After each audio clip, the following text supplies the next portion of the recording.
Ghidorah. Oh my. They're moving like a pack. They're hunting. They all respond directly to an alpha.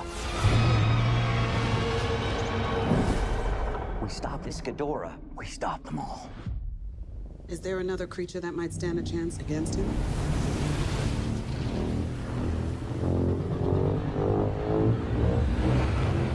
So most people are familiar with the character.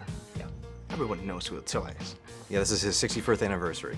So what is it about it that makes it stand the test of time? I mean, I think he's a surprisingly complex character, if that makes any sense. You know, like we love the promise of a giant monster fighting other monsters, and that sort of, I think, attracts us on a very primal level. But underneath all that, he's got a surprisingly poignant message. He's a truly mythic figure. He's got something to say if we're willing to listen about our relationship to nature. And I think it's that spirit, that heart, that has allowed the character to continue as long as he has. I feel like Godzilla has never been scared to, though it has its legend that will never change. It does expand on things, it does update itself. Every time a new director comes in, he's allowed to add something to the vision of Godzilla, and it allows the creature to continue to grow. It's never just the same thing from all the other movies. There's always some new dynamic to make him different. Did you watch any films previous to this work, or did you just let it be your own thing to not have any reference? Oh no, I went back and rewatched them, and that was one of my favorite aspects of working on the movie, was just putting a Godzilla movie on in the background while working on the script, or even in the production office, we kept the movies playing on a loop in the lobby, and sharing that with crew members, because I was always surprised by how many ideas came out of that process. Looking to the past to see what inspired those films, and then trying to come up with new ideas that had never been explored in the long history of the old movies. So I think you should always do that if you're playing with a legacy character like this.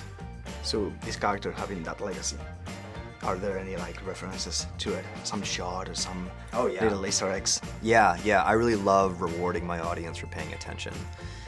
So that means sort of layering in ideas or Easter eggs and nods to the previous films for fans to find, and also hopefully to create new fans. I feel that King of the Monsters, Mike Dougherty, takes the legend of Godzilla and bumps its lore up to new levels. You're gonna have to see it in theaters.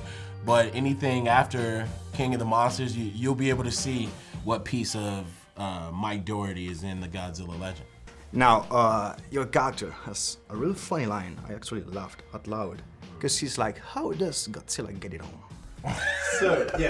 So, was that improvised, or?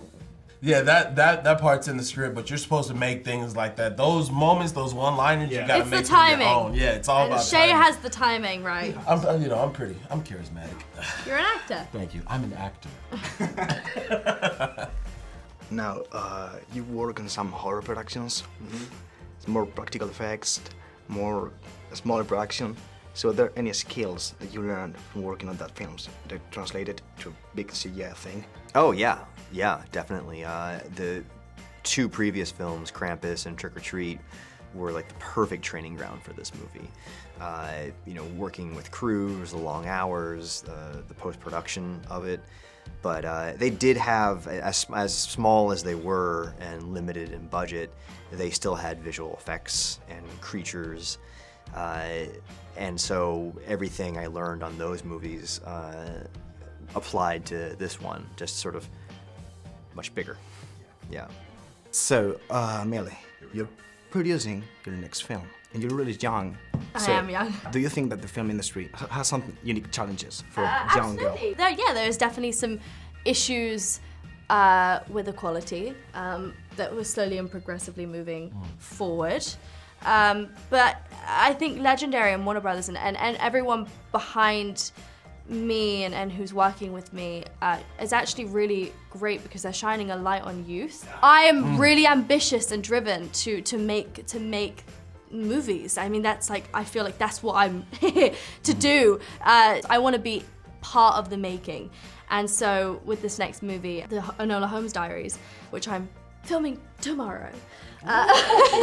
Literally. Yes. I am so ready to be on set and to star in it, but also help create in some way.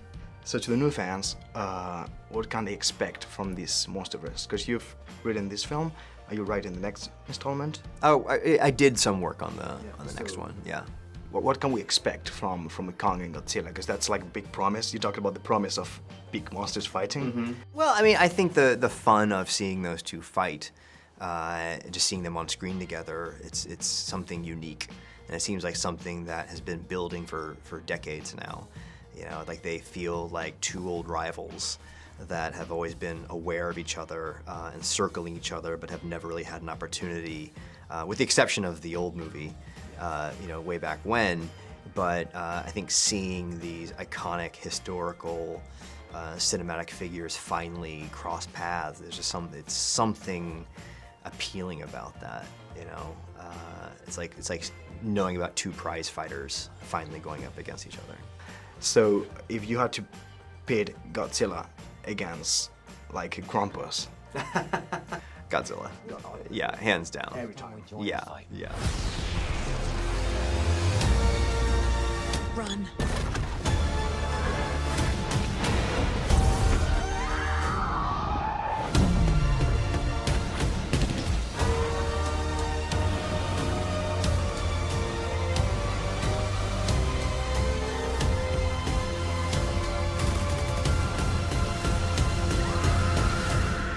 This is Godzilla's world. We just live in it.